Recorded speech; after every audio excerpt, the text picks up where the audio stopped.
Senegal, Cameroon, and Cote d'Ivoire. He had a short stint at Unilever in leadership development before leaving to start HR Madam Consulting Limited. So in 2016, where she helps business across diverse industries succeed through their people. She has consulted for both international and local organizations. You're welcome, our esteemed speakers. And we know each of our speakers bring a wealth of knowledge and experience in their respective field. And we are excited to learn from their wealth of knowledge. You're welcome to our speakers.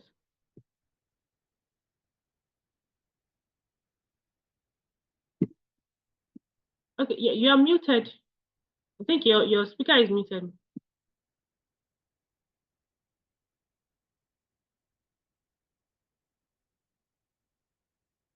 No, you are muted.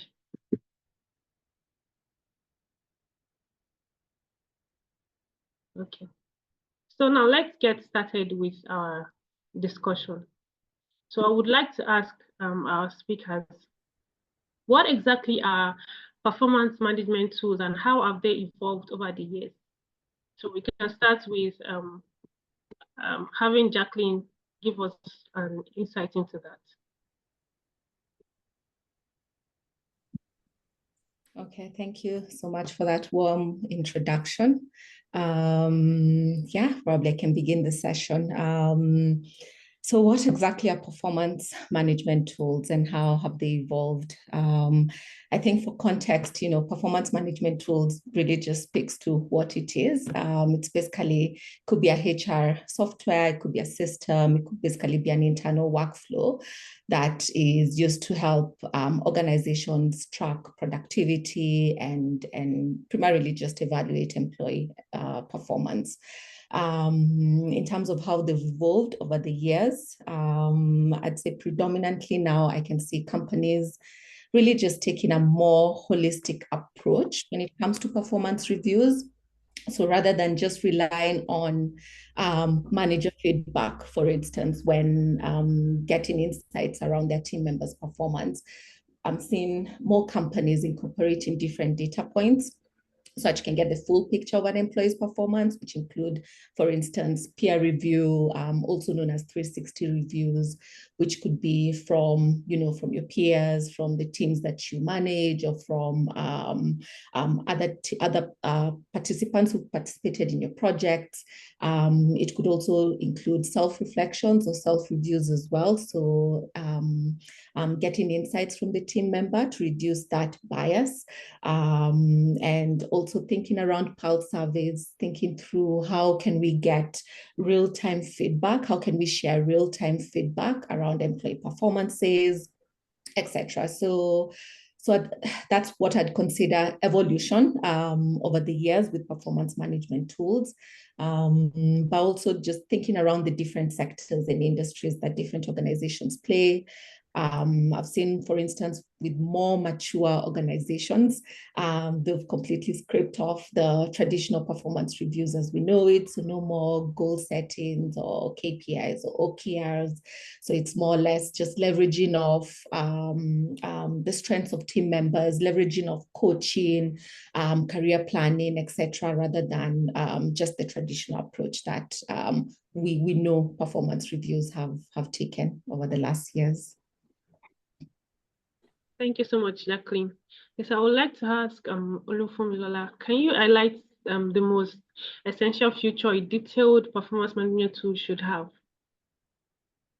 Okay, I was just even going to quickly add to what Jacqueline just said, that even in terms of feedback, it's not, things have moved from the traditional top to bottom. You now have peer reviews and things like that, but you also have bottom to top, so that makes it a little bit more holistic and wholesome, if I may add. So in terms of your question, what are the basic features that it should have?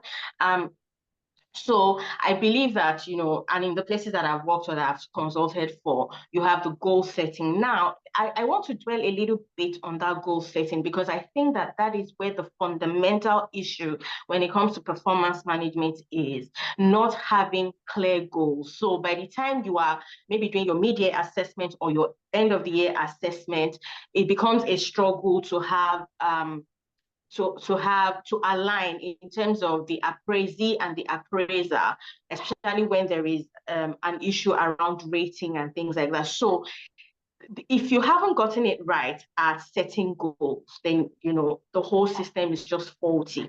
And I think that organizations should pay attention to that. In one of the places that I worked, and I'm not going to mention brands, goal setting was such a big deal that there was a lot of celebration around it. There was a lot of HR having to follow up around it. And they also simplified the goals. So maybe just have 3 or 4 goals in a year. So we're not tracking too many things at the same time. So of course you have to have goal setting. And of course you have to ensure that the system is even such that it is a dialogue. So it's not one way. It's not just one person, giving points, or things like that, so that it is really robust and it is really all-encompassing. So you also have the ability for it to be a dialogue system.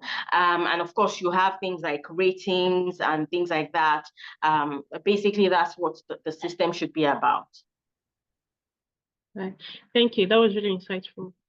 So let's talk about implementing these tools. So what would you say are some challenges organizations face when implementing performance management tools? Jacqueline, okay.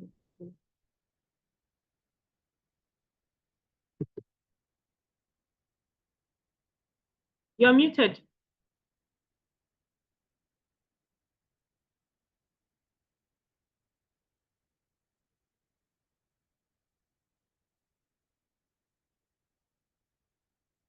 Can you hear me? Yes. Should I come again with the question?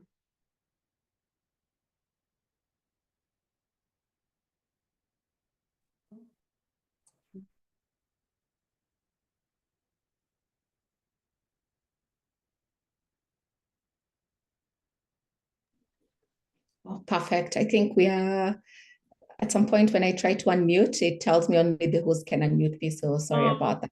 Oh, okay. Yeah. Okay, I'll probably not mute myself so that we don't have this challenge again. Yeah.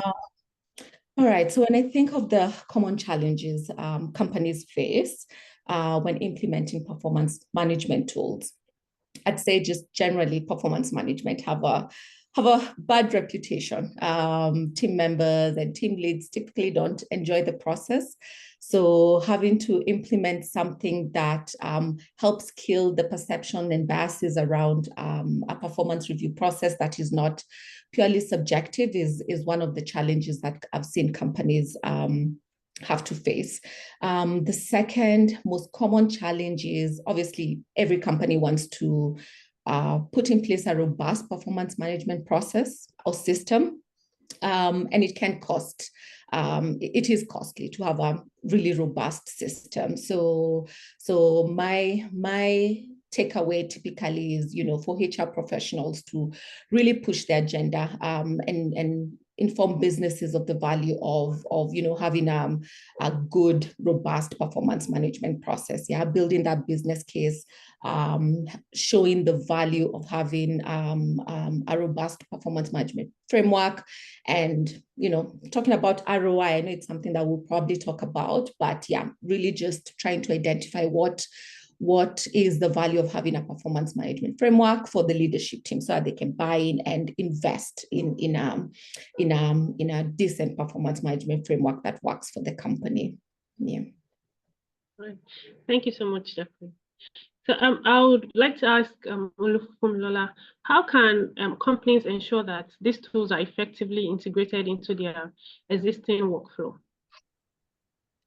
All right, thank you very much. I think that the starting point for that is to have stakeholder engagement, right? So there's certain stakeholders that need to be carried along, even from inception, even from the time that the idea crossed your mind to have these tools in place.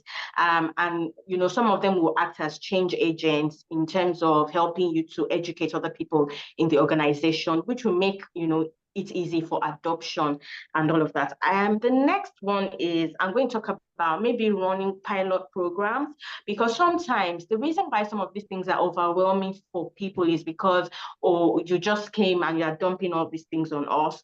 Maybe we just even bought the current system we're using now 2 years ago. We've not even really fully figured out that one. And then here you are telling us, there's another system that we need to learn and all of that. So you can run a pilot program to see how effective it will be for you.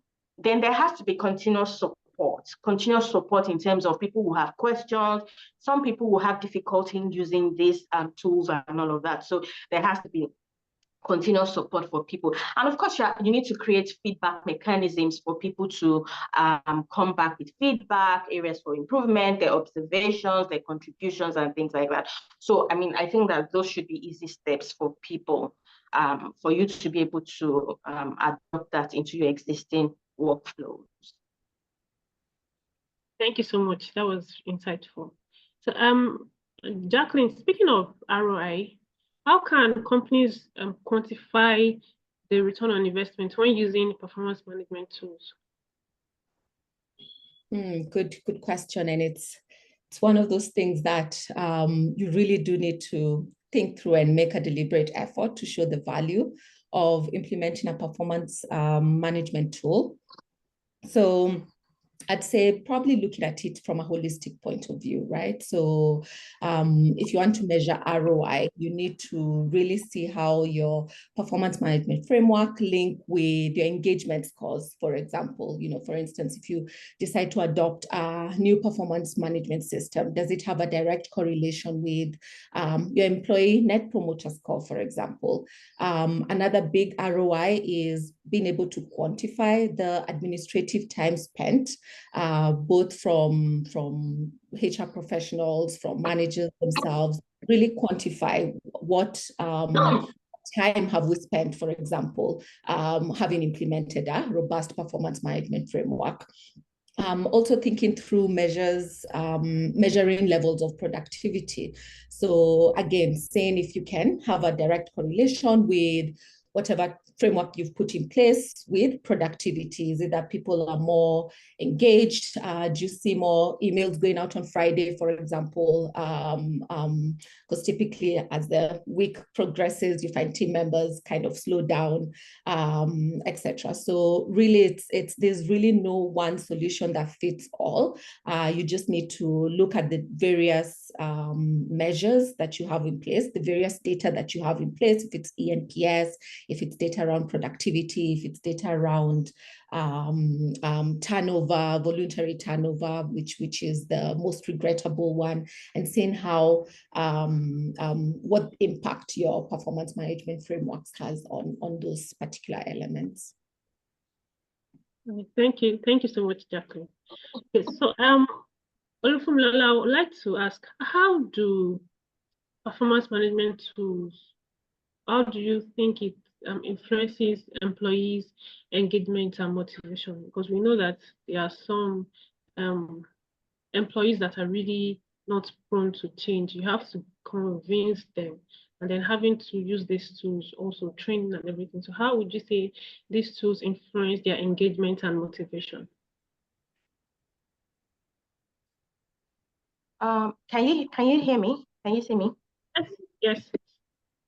Okay, I think that the way that this would impact engagement and boost productivity, I'm going to look at it from 3 angles, which is in setting goals. So when you set clear goals, we're all clear. And by the time we're sitting down to have a conversation, we're all clear on what we're having that conversation on. So setting goals is very important. And I believe that once we set clear goals, it will boost productivity because people then know what they're working towards. The second thing that I'm going to talk about is the fact that there has to be continuous feedback. Performance management doesn't happen only twice a year, which is mid-year or at the end of the year. When you give continuous feedback, people are able to improve on their output, and which essentially, speaks to productivity. So regular feedback is very, very important in the performance appraisal system and even in using tools. So if there are developments along the way, if there are changes that need to be made, you can then go on the tools and change them. And the third angle that I'm coming from is the fact that you need to recognize people for the work that they are doing, so you can't take that away. That you have implemented a tool doesn't mean that you shouldn't still recognize people. So you need to recognize and reward people for the good work that they are doing. However, I would say that, over reliance on these tools can, be a bit detrimental because it can result in micromanagement if you're always having to go back to the platform to say one thing or the other. So you can have those informal continuous feedback as well. In fact, because I did learning and development at Unilever, there is a 60, 30, 10, is that it? 60, 30, 10 rule, which says that the better part of learning takes place more on the job and in the office and at your desk or whatever, with your interactions with your peers, with your seniors and your, people that are junior to you at work, more than it is in the classroom or other forms of learning, which is mentoring, coaching, and all of that. Learning takes, because see, if, for example, you are my superior or you are my supervisor or something, and I'm working on a project, and maybe I presented a report to you, and you give me points to go and improve on that report. Learning has already taken place if I'm able to implement those points that you have given me. So the performance appraisal system should also take into cognizance the fact that continuous feedback has a lot of importance in the system, in the process and the system. So performance management is not just twice a year, which is mid-year and end of the year. There are a lot of organizations tend to adopt, but rather we should give continuous feedback as it relates to performance. Thank you so much for that.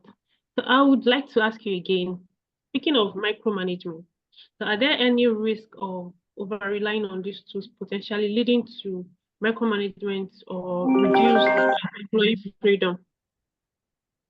Yeah, I just mentioned that over-reliance on these tools can then result in micromanagement, which a lot of people, it irritates a lot of people, and it can even get you distracted because if the goalposts now keep changing, if, for example, you are changing things every now and again, people are left confused and things like that. So there should be a balance as to even how much we use these tools. Thank you so much for that. Now, so Jacqueline, I would like to know, can these tools be adapted for different industries or company sizes, or do they work better in specific environments?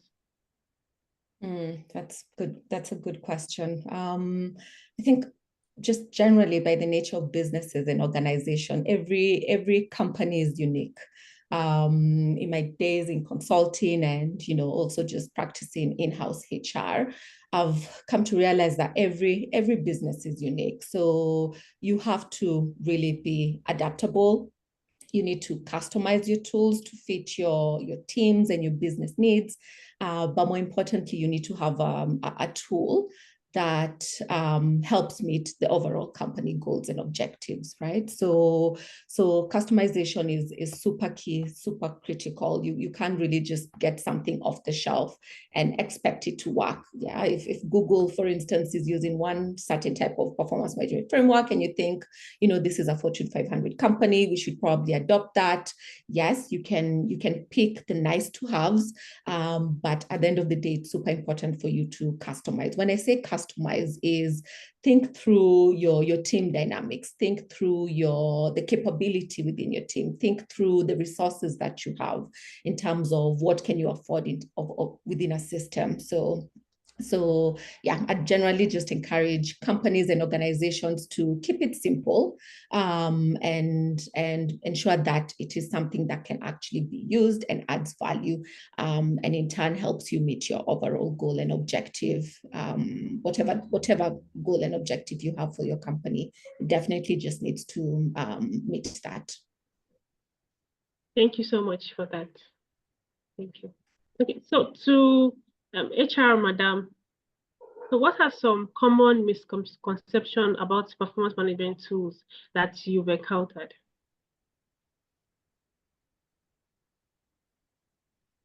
Hi again. Can you see me? Sorry, I needed to apologize before we started. I don't know, for some reason the gen won't come on and NEPA took light. So that's why it looks like I'm in a dark spot. Okay, the common misconceptions that I can think of. Number one is the fact that thinking that one size fits all. And I think that Jacqueline already, touched on that. The fact that you think a Fortune 500 is using this, and all that, we can also just adapt it to our system. No, there needs to be some level of customization. You need to understand the industry you're in, the type of business that you're running, and even the climate in your organization. Okay, you need to profile the people in your business, and what sort of culture is there, what sort of climate you're running, and things like that, for you to be able to customize one that will work well for you. Another thing is thinking that these performance management tools can then replace management. No, it doesn't replace the place of a manager. Rather, it just helps to make managing people easier, whether it's in terms of documentation. In the past, you would have to write maybe on a sheet of paper and then store it in the employee's records or file in HR. But now you have a system where you can go on and document it. So, that's just one of the ways that the system can help you. It doesn't take away the role of a manager. The role of a manager, even also in terms of giving feedback. And that comes to my third point, which is the fact that some people think that it's too time consuming. No, it's not too time consuming. Giving constant feedback, those check-ins are very, very important. And if done well, it will improve productivity in the workplace. So those are the points that I have on that. Thank you so much, HR Madam, for that. So I would like to also state to our audience that you can drop your comments, questions in the chat box, and we'll be addressing it shortly. Thank you. So to Jacqueline, what would you say are some emerging trends or technologies shaping the future of performance management tools? Mm-hmm. Okay, I would. So if I think of the top most emerging trend that I've seen is, I think I mentioned it earlier, is reinventing performance management, where we are more or less leveraging on people's strengths and adding coaching versus the traditional view of performance management, which is, as my co-host has mentioned, where it's just the manager review and, probably a bit of self-review and etc. But how I've seen it evolving and the trends I've seen is really just creeping off the whole performance review framework and tying it more on developmental goals, tying it more on leveraging more on people's strengths and incorporating a level of coaching. Another key point I have there is, if you think of the traditional performance management framework, is, when you do a review, if you sit down with your manager, you do a review, the end goal really of the person receiving the feedback is, okay, what's in it for me? If I've done good or not good, or let's say I've done great, so what's in it for me? So I've found that traditionally you'd find performance review is tied to compensation. So things to do with increments and the reward aspect, right? Increments, promotions, transfers, job enrichment, job enlargement, etc. So that kind of really waters down the feedback session, because the team member is just thinking of, okay, what's in it for me, rather than thinking of it more in a holistic point of view, like, okay, so what are my strengths? How can I continue to leverage off my strengths? Okay, so what are my development areas? If I didn't do too well in a certain area, what is it? And how can I build on the areas of improvement that have been mentioned? So I think that's one of the key emerging trends that I've seen, really just focusing the performance review process in its entirety, and especially the feedback session, as Fumi has mentioned, tied to more or less like, okay, what's next other than compensation and reward, etc. Yeah. Thank you so much, Jacqueline. Okay, so I would also like to ask you again, how do you see AI and machine learning impacting the future of performance management? Good question there. When I think of AI is obviously a very welcomed initiative. The impact, I think its main impact is just providing real-time feedback, on-demand support. Fumi talked about, you don't have to, like it's not advised to wait for media review or NDA review for you to know how my team member is doing or how I'm being viewed or how am I doing. So I think with AI and machine learning, for instance, getting that real-time feedback is super important so that you don't have to wait for a long period of time to address an issue or address a concern or address a performance gap. So I think that's one of the key benefits I see with AI. And then obviously the big one is data, right? People always ask me, if leaders ask me, what do we need to do to make the best of our people? I always say data. We need data. We need data-driven. We need data to help us make data-driven insights, right? And once we have data-driven insights, we're able to think as HR professionals, okay, what initiatives do I have? What initiatives do I need to make rather, based on the data that I have? So AI definitely plays a big role, and machine learning in how, we shape performance management conversations in the future. Thank you so much, Jacqueline, for that. So I would like to ask HR Madam, as organizations become more remote and hybrid, how do you see performance management tool evolving to meet this new era of work mode? Hello, can you hear me? Yes, I can. Okay. So I would say that, maybe incorporate enhanced communication features, right? The communication features has to be more robust to bridge the gap between remote teams and, maybe people that are on site and things like that. So the communication features has to be well enhanced, well robust. Also, the need for there to be flexible goal settings, so you need to allow for flexibility and dynamic goal settings for people.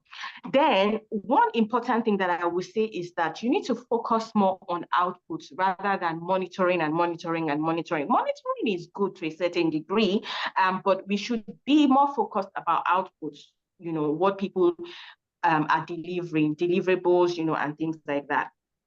And of course, because of remote staff or hybrid version, you have to think of virtual engagement. So how do you engage these people virtually? How do you encourage synergy between remote and on-site staff also, for example? So virtual engagement is very, very important. So the check-ins virtually and things like that, very, very important. All right, thank you so much for that, HR Madam. Jacqueline, I would like to ask, what advice would you give to companies looking to stay ahead in the adoption of these tools in the next, let's say, 5 to 10 years? So my advice to companies, if they're looking to stay ahead with adoption of performance management tools, is I think the having an end in mind. Like when you're adopting a tool, have an end in mind. Really just think through what do you want to get out of it, and work backwards. I think that generally helps to help you stay ahead. So for instance, in let's say 10 years, we want to reach our revenue target to X amount. Okay, so what does that mean for us? So having an end in mind and working backwards does help companies to stay ahead. I think the other one is allowing your company to give yourself grace, for lack of a better word. You will definitely not get it right in the first attempt or the second attempt, but if you continue to remain intentional, continue to be adaptable, continue to solicit feedback from managers and employees on what's working and what's not working. We talked about customization. Fumi talked on that. It's super important to be very flexible and, as I said, give yourself grace, because most likely you will not get it right the first time. But, when you stay intentional, when you continue to make deliberate efforts to stick to the agenda, you should be able to stay ahead in the game. Yeah. Thank you so much, Jacqueline. And very well said, Jacqueline. Just if I can just add one or two things to what Jacqueline said. Very well said, Jacqueline. I think that another way that can, they can achieve that is by staying abreast or staying informed of emerging technologies and trends as it relates to performance management. And of course, they have to also bear in mind one important thing, which is the employee experience of these trends and all of that. Yeah, thank you so much, HR Madam, for that. Okay, so we're now taking questions from our audience. So if you have questions, kindly put it in the chat box and we'll respond to them. Questions, comments, we'll be responding to everything. Okay, so in the meantime, Jacqueline, can you tell us a bit about WorkPay and how our audience can have access to the services?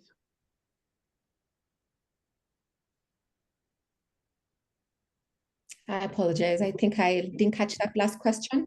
Could you please repeat? Yes, I said, can you tell us a bit about WorkPay and how our audience can have access to the services? Did you get that? To our services? Oh, my apologies. Yes, I think that's a good point. Yes. So as just for the benefit of the audience, WorkPay is a HR payroll software company. We have recently introduced a performance management framework. It's more or less like an OKR framework. As I said, it's super important for companies to really cascade down your goals to a departmental level, to a team level, all the way to the individual level. So that's one of the parts of leveraging of our software. Relatively new, but it's great. We do use it in-house, and I'd be super excited to bring in new clients and show them around and let them know what value addition it has. But as I say, the main goal is to help people really see what's in it for me, right? So it's very easy for, let's say, a junior employee to have their JD and their little cocoon, and they really don't see how their day-to-day work is impacting the overall company goals and strategy. So a framework like ours does help team members stay engaged, stay motivated, feel that their work that they're doing has meaning, has purpose, and in turn helps improve engagement and motivation, which in turn helps improve retention. Yeah. Thank you so much, Jacqueline, for that. Thank you. Okay, so we have a question here from Rennie Owuri. So Rennie says, hi, can a company have a performance management that is not tied to compensation? If so, how would it look like?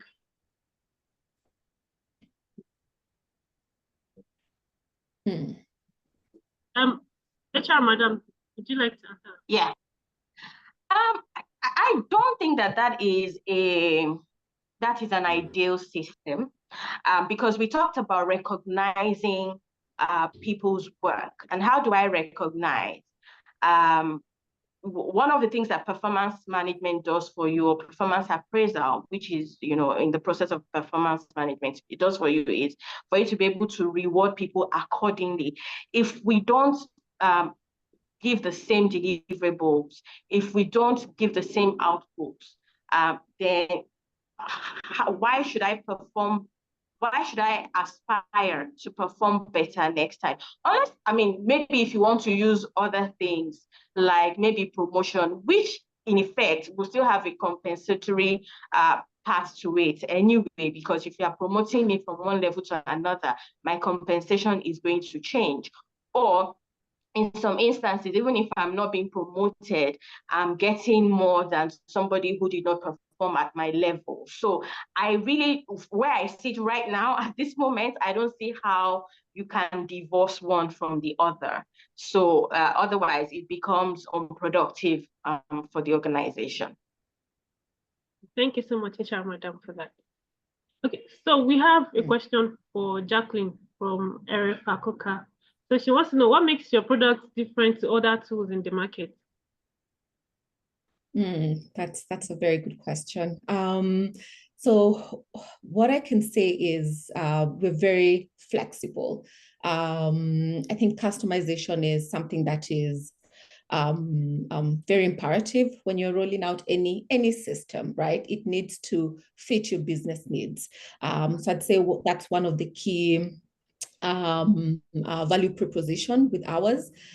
Yeah, and the one that I mentioned earlier, it's super important for team members, especially if you think of the millennials and Gen Z and how they value their role in the workplace. They need to see what impact their day-to-day work has and how it contributes to the overall goal and objective.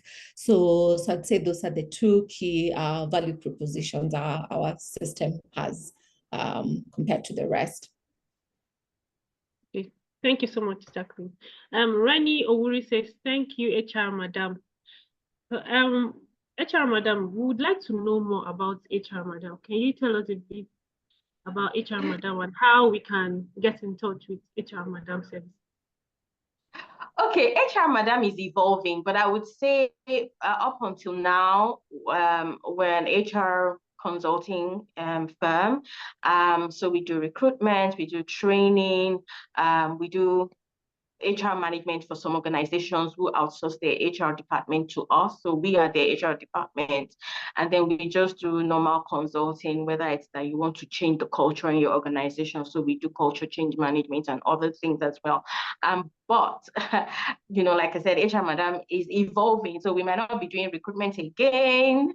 We're looking to do other things in that space. So we'll keep you posted. But how you can reach us, I think for now, if you want to reach HR Madam, you can just follow me on Instagram, which is HR Madam or Fumi Bokne. If you look me up, you'll find me. And if you do have questions, you can send me a message or something so that when we launch the new HR Madam, you would get to know. Thank you so much, HR Madam. We'll definitely keep in touch. So, okay, so if you need more information on WorkPay, it is in the chat box, their website and the number to call, email. So we have another question from Ouma. Ohai. Sorry, I'm not pronouncing your name well, so I'll just keep the last name. So trying to make our thought process relatable to everyday business operations today. I'm employed to a certain job in aid of company objectives.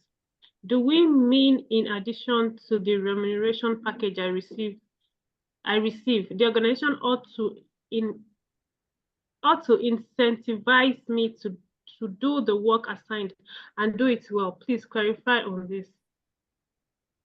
Okay, I think that question is for me. Okay. Is it? Yeah. I think maybe because I had mentioned that, I don't know about other people, but I've worked in organizations who gave bonuses at the end of the year. And in determining what bonus somebody will get, you would use the performance rating.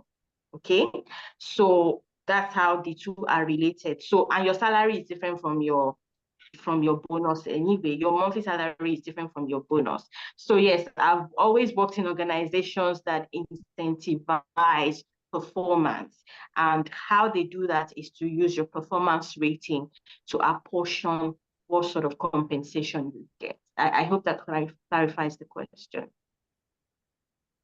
Okay, thank you so much, HR Madam. So I hope that clarifies your question. Oma. Yeah, I think I got that right. Thank you so much to our audience. So do we have any more questions from our audience or comments? Or rather, let's give a thumbs up or clap to our speakers for a wonderful session.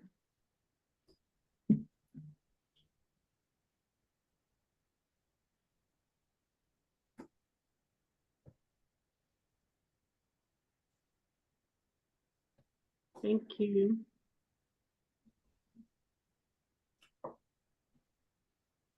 So someone says amazing insights.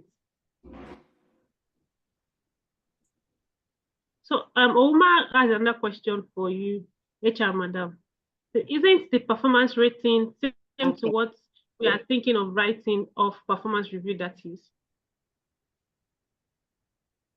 Isn't the performance rating same to what we're thinking of writing off? Of performance review, that is. I'm not sure I understand that question. Yeah. Isn't the performance rating same to what we are thinking of writing off performance reviews, that is? Can they write it in another way? Can you rephrase your question? Yeah.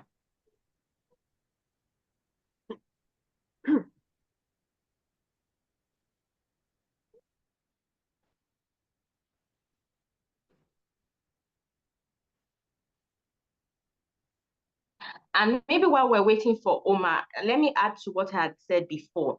So depending on the role as well, for a sales role, for example, even in determining salary, an employer can say to you, this is how much I want to pay for this role. Let's say for the benefit of this conversation, you're saying, I want to pay 400,000 for this role, right? For this sales role, business development manager or something. But the guaranteed pay out of that is only 250. The remaining 150 is performance-based. Have people not heard that before? I want to believe that a lot of people have heard that before.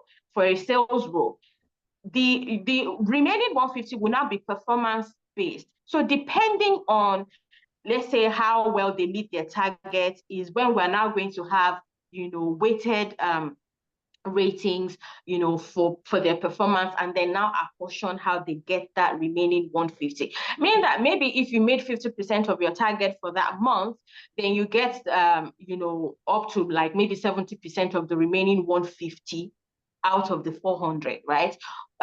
So that's that. Or they say if you don't even meet 50, if you don't meet up to 50%, you forfeit the whole 150. So the only thing you take home is 250. Now, if they say, oh, if you now make up to 80% of your target for that month, you get this amount and that amount. I mean, the compensation and benefit people know how they work it out. So yes, there is performance that is tied to compensation, especially even for sales roles. Thank you so much. Am I still in the meeting? Yes, you are. Thank you so much, HR Madam, for that. So I think Omar is back with the question. So what is the difference between periodical performance rating and periodical performance review? Okay, Omar, I don't think that you can have a performance rating without having a review. The performance review has to take place, and the result of the review is the rating. That's the normal process that I know of. Okay. Thank you so much, HR Madam, for that.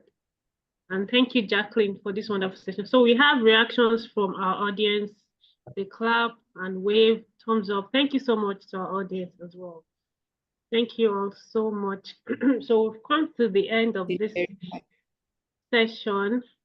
So as we wrap up today's discussion on demystifying performance management tools, I want to thank our speakers for sharing their insights and experiences.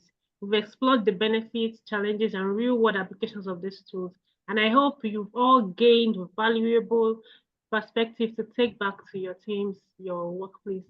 So thank you all for your participation and thoughtful questions. Let's continue the conversation beyond this webinar and work towards building more effective performance management strategies in our organizations. Have a great day. Thank you so much, our audience. Thank you so much, our speakers. Thank you. Have a great day. Bye, everyone. Bye. Bye. Bye.